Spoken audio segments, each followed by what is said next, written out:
Hello, welcome back to Stationeers. I'm Mick, and today we're on my experimental world of Lulan. Now today we're here on my experimental world of Lulan. This is we're looking at our atmospheric devices here, so I thought it'd be nice to have an atmosphere that's not trying to kill me for a change. Now, with your atmospheric devices, you've got your valves, passive and active, your vents for going in and out of pipes, your volume pumps, your pressure regulators, back pressure regulators, your mixers for mixing gas, of course, your filters for separating gases, and some for your temperature controls. Now, you may have seen Case Garden Automated having a bit of a look at this monster here, trying to make sense of that.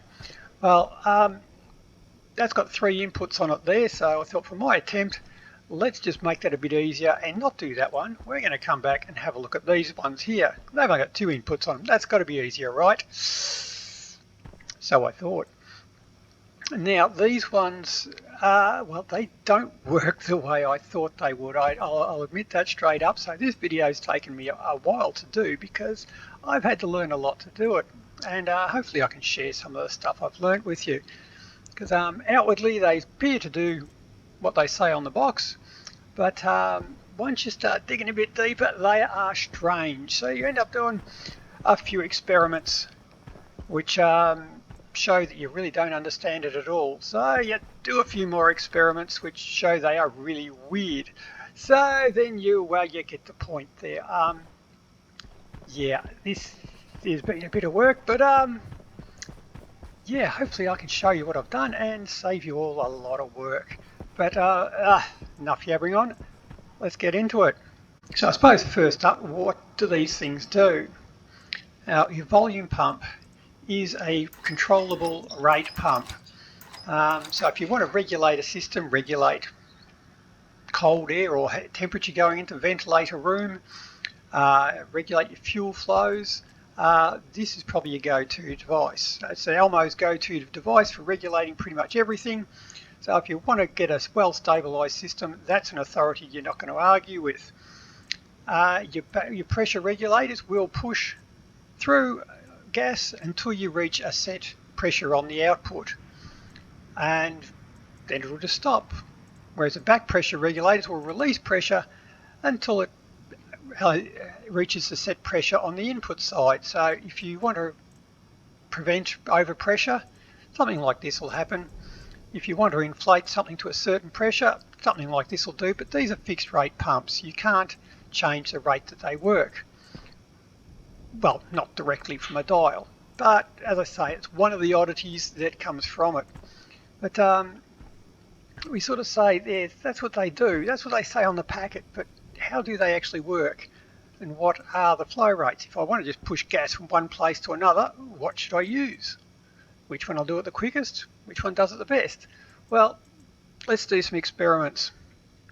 Right, now for our first experiment, we have 3 identical setups here, just tanks connected to pipes. We have a volume pump, a pressure regulator and a back pressure regulator attached to them, just venting out. And what we're going to do is see how quickly they can vent the tank. Now the volume pump is turned up to maximum, the pressure regulator is turned up to maximum, so it'll try and achieve 20 megapascals in this pipe, which it never will because it's attached to a vent, and our back pressure regulator is turned down to 0, so it will try and release all the pressure until we have 0 inside. So here we are, all close enough to 2 megapascals in each one. Now we're just going to switch the pumps on and we'll see which one does the best job. So we'll start 1, 2, 3. We can immediately see that the volume pump has a much higher rate than the other ones there. So in terms of which one's going to win, pretty obvious that one, isn't it? But as it goes, you can see that the rate that is actually dropping as well. So though it's got a head start, is it actually going to be the first one to empty them? So now one thing you've got to remember with this one here is that our atmospherics works with atmospherics objects, and there is transfers between each of those atmospherics objects. So you'll have, there's a transfer between the tank and the pipe, between the pipe and the pump and the other pipe, and then the outlet. the vent is considered a pipe, so the pipe and the vent is basically one atmospheric object. So we have transfers between all of them. So we sort of say that's a lovely experiment, but effectively pretty useless because there are multiple things going on here. So as we transfer it down, we're sucking the volume out of this pipe here. It's not coming out of the tank. Then you have a passive transfer between the tank and the pipe. So not the most accurate experiment, but we do see that our volume pipes are staying pretty much the same, but they are affected by other things. So we're actually going to switch that off and modify our experiment a little bit. That was my first go. Yeah, bit of a fail. So we came over here and did this one. We've replaced the tanks with just sets of pipes. Now the pipes are all pressurised up to 10 megapascals. Once again, the same setup. We have the volume pump, pressure regulator and the back pressure regulator. We've got the volume flow rates there, and once again this is just a single atmospheric object because it's all pipe, lots of lengths of pipe, holds lots of volume, but it is still a single one. So the only transfer taking place is between the pipe and the pump. So switch them on and give it a go. 1, 2, 3. Once again, we see the volume pump has got a massive head start. It's going a lot faster than it was with the other tank because we've got to pump to a higher pressure, I guess.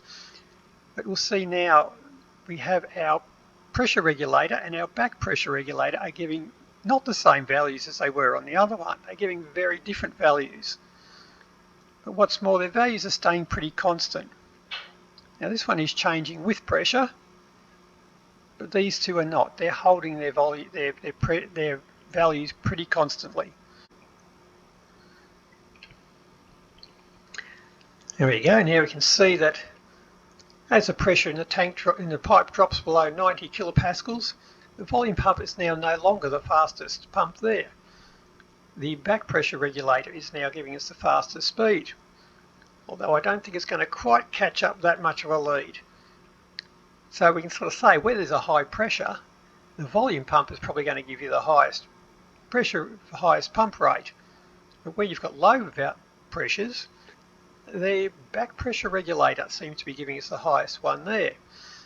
But these two are not giving us the same readings as they were on the other ones. That sort of raises more questions. We might have to have a look at that in a bit more. Our experiment here is we have 3 pressure regulators all hooked up with the same input to the same pressure. They're all just blowing out to the atmosphere. They're all set on the same maximum setting, and what the difference is, we just have different lengths of pipe on the output. Other than that, everything else is the same. We have just changed the output pipe length.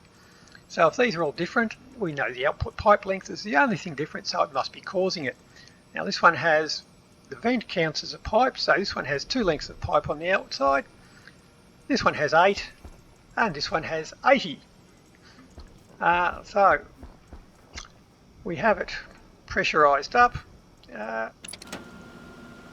pressurize it up, and we shall switch it on and see how we go. Rightio, there we go, all pressurized up. We'll switch that off. Now it is measuring how much is taken out of the source gas line there per tick. So we switch it on they all come. Now we'll find the one with the 2 lengths of pipe is 0.3, one with 8 lengths of pipe is 1.5, the one with 80 lengths of pipe is 15.52. So now we find that as we do this, we can pretty safely say that the length of the output pipe does have a big difference. And what's more, where it has 2 to 8 lengths of pipe, it's 4 times as much. Where it goes from 8 to 80, we've pretty much got 10 times as much. But anyway, that's what it is. It is directly proportional to the number of pipes on the outlet. Why? I don't know. Now if I was to guess as to why it does that, we run another experiment here. It's not really a guess if you run an experiment, is it? But what I have here, once again, your 3 pressure regulators. They are all set to 200 kilopascals. We have 3 different length volumes to fill. And once again, we've just got the regulators, the readers on there to read the pressure in there and read the flow rates. Now they are all coming from the same source of gas, so they're all drawing from the same amount of pressure. And we shall, to our active vent, we can switch them on. Now if we switch them on, we find that they'll all have different flow rates, but if you watch the pressure in the actual line there, you see that the pressure in all of them stays exactly the same, even though they've got different flow rates.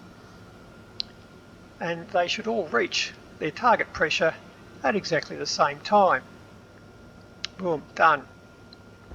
So I suspect that the reason, once again I don't know for certain, the reason that they do that is just mathematical programming, just so it makes it easy to calculate. It makes it easy to get them to hit their target pressure, because they have to pump a certain amount to get to there, and that's just easier, I guess. Once again, I don't know for certain, I'm just speculating on that one there. But anyway, let's get on to the next experiment. Now, we found, or other people have found, with the air conditioner, once again, the length of the input pipe also has an effect on the speed of the air conditioner. Does this hold true with the pumps? So we set up an experiment. So we have a pressurized area here of different lengths of pipe. Well, actually it's just different lengths of pipe. We've got them separated off with open valves. That is just to separate it. So this pump now thinks it's connected to one length of pipe there. It just ignores the rest in its calculations. This one's connected to 2, this one's connected to 4. They all have exactly the same outputs. They are all vented. They're not exactly the same, but it's the rate that we're interested in there, not the ultimate pressure. So now if I switch on my vents to make sure we're pressurized up our input system, now we switch it on, and once again we find that we have different pressure rates. So we find that the highest speed is actually coming from the one with the shortest input pipe, which is the first one there. The next one has half the speed, but it has double the length.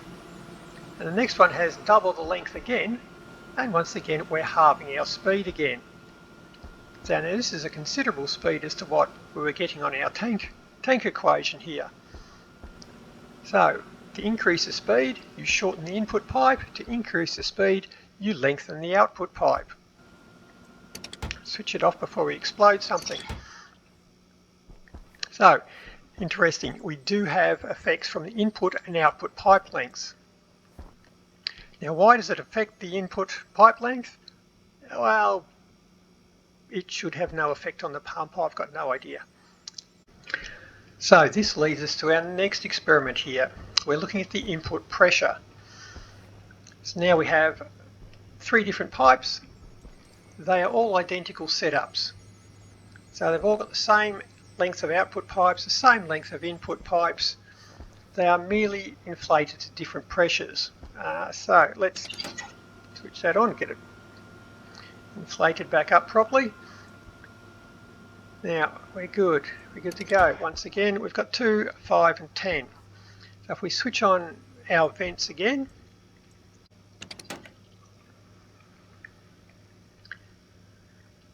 right, now we find we have almost exactly the same coming out of each one, but not exactly the same.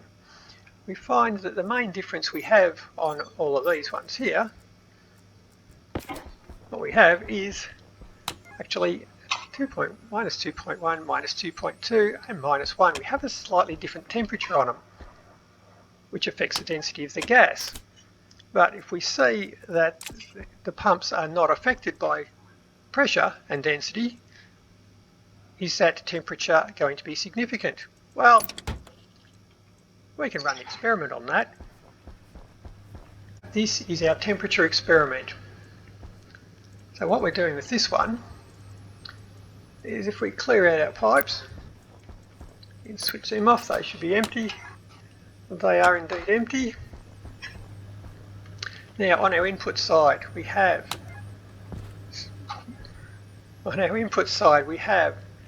our gas set to 50 degrees on this side, minus 50 degrees on that side. Apart from that, we have identical setups.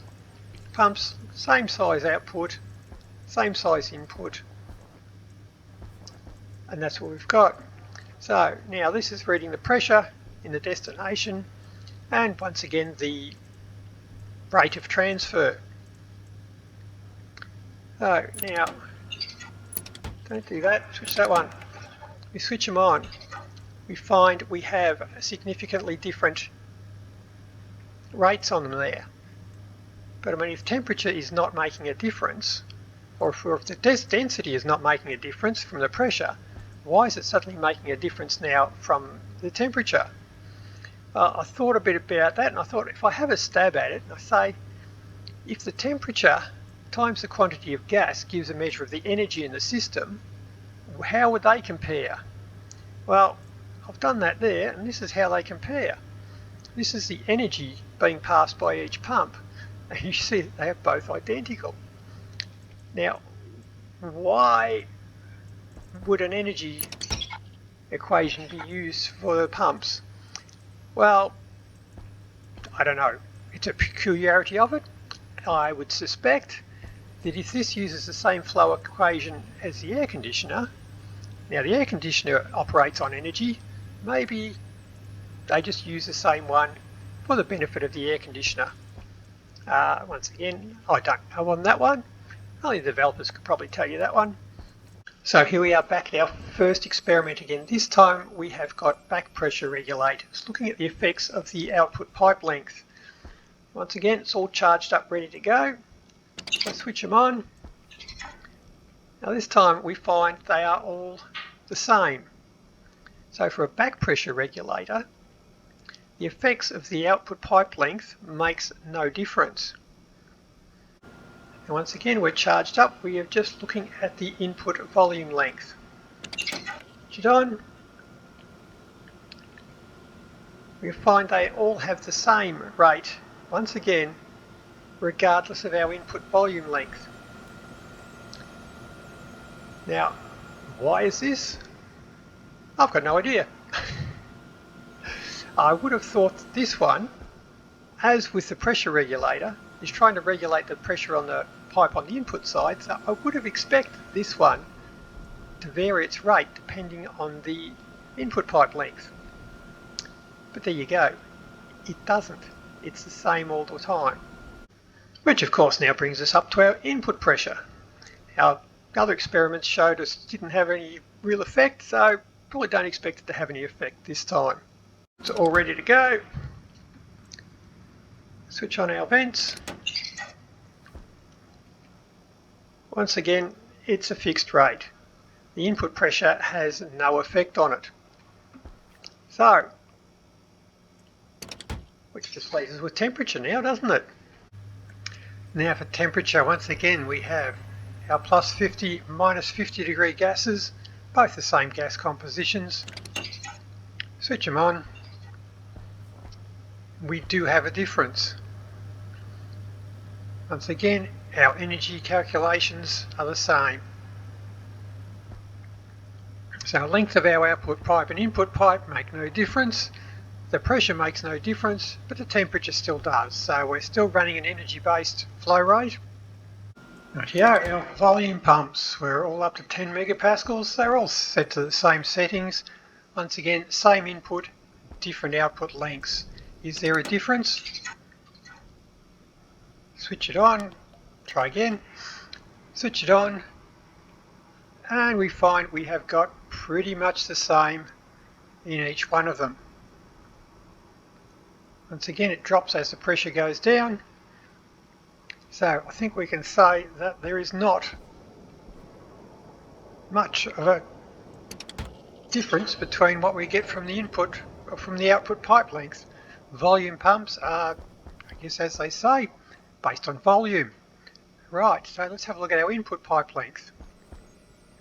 I imagine this one will be different. I may have to extend the lengths of these because the volume pump will pretty much empty a pipe on its own. I'll have to turn them down. Okay, so we're now looking at the input volume pipe length. Oops, better switch them off. Let's hope I don't blow anything up. They're all about the same. We'll keep the input going and switch on. Once again, we find they're all pretty much the same. So we can say that our input pipe length has no effect on the volume pump either. Which once again leads us up to pressure. Now this is the one we expect to work. We've seen it before. It does change as pressure goes down, so this one should be no surprise to us. Input length's charged up. Switch it on. Different pressures. Off we go. Once again, as expected, double your pressure, double your flow rate. No surprises on that one. Which leaves us with, of course, temperature. Oh, I've charged them up. They're not quite at 50 and minus 50, but that'll be near enough. Switch it on, reactivate it, and once again it is affected by temperature. Wasn't quick enough to see the power equations. Maybe I'll have to turn that down a bit more. Now let's try again. We'll look at the energy equations this time. Switch it on, and we find out it is pretty much the same again. So same pressures, different temperatures, we get different rates, but we're getting the same energy. So, once again, why is it considering energy? I don't know. Oh, that's pretty much the testing of these devices there. So, which one is best? Well, it depends on what you're trying to do, really. There is no one is best for all situations. If you're trying to move gas from one place to another, if it's high pressure gas, the volume pump. If it's very low pressure gas, probably the back pressure regulator. If it's in a long pipe and you have a pressure regulator, if you can put that closer to the source and then have a long pipe, that may be the best one to use. But that can only inflate to 20 megapascals, whereas the other ones are pretty much unlimited. But in all of this, you must remember that very rarely are you dealing with an ideal situation where you have a single atmospheric device such as a heap of pipes just pumping into another single atmospheric device. So you'll always be restricted by the passive flows, which is between the tank and the pipe. So no matter how quickly you pull the gas out of the pipe, you still have to wait for the passive flow into the pipe from the tank. And the passive flow from the tank to the pipe is driven by the pressure difference between the two. So as you get to very low pressures, these devices can clear the pipe very, very quickly, whereas this one will have trouble because lower pressures mean lower flow rates. Well, these ones have constant flow rates, so as the pressure gets low, these will empty the pipe very quickly, but your tanks are still draining very slowly based on the passive flow rate. So I can't really say one is better than the other. As I say, low pressures, back pressure. If you have a long pipe, pressure regulator closer to the source. If you have a high pressure or need to regulate the flow rate, a volume pump will be the way to go. But that's my experiments, a little bit of understanding. Does it provide any more insight into the operation of this thing? Well, who knows? Maybe, maybe not. I'll probably dig up those ones another day. But we do also have our gas mixer, and I did do an experiment on that one over here. For our gas mixer, we have a kilopascal of oxygen and a kilopascal of nitrogen, also megapascal of each. Both at approximately the same temperature. We have our mixer set to 50-50. Switch it on, switch it off. We find that coming out of it, we've got 4 moles each of oxygen and nitrogen. Now it's come out 50-50 mix, as expected. Now if we change, get rid of you, if we change the volume to double the volume, so it was 2 pipes, it's now 4 pipes, And you're empty. Do it again. On, off. We now have 9 moles each of. So we have effectively doubled the length. We've doubled the speed at which the mixer will work. Good-o. So once again, empty you out. Get rid of them. Once again, if we change the input length of this side, now I'll just change one of them. So we're just changing the nitrogen. We've still got it set to a 50-50.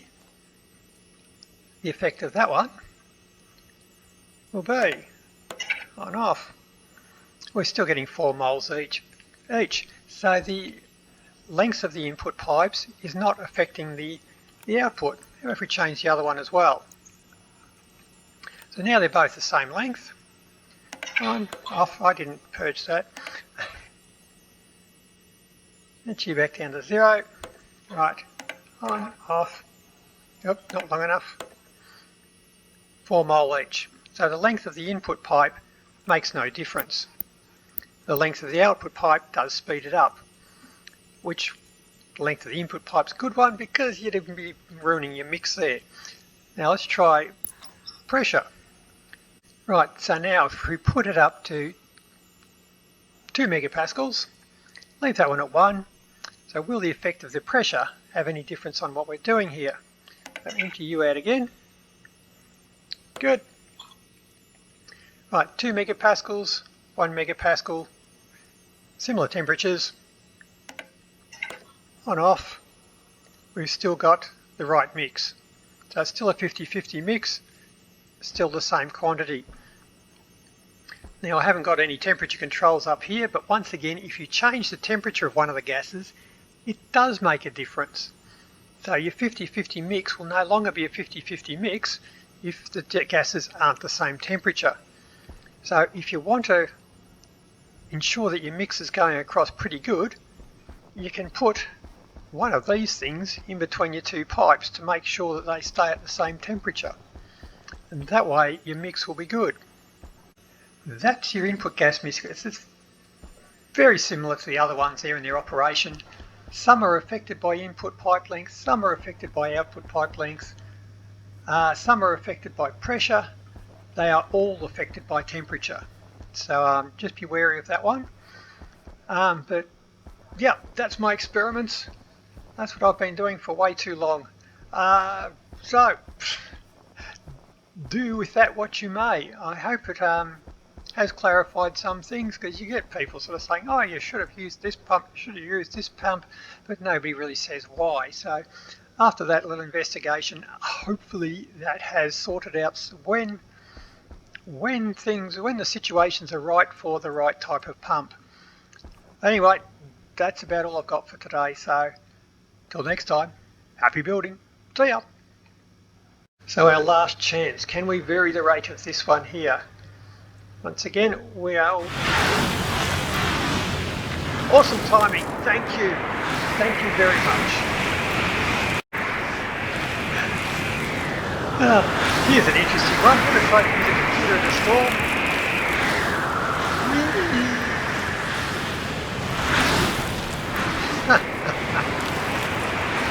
What the hell?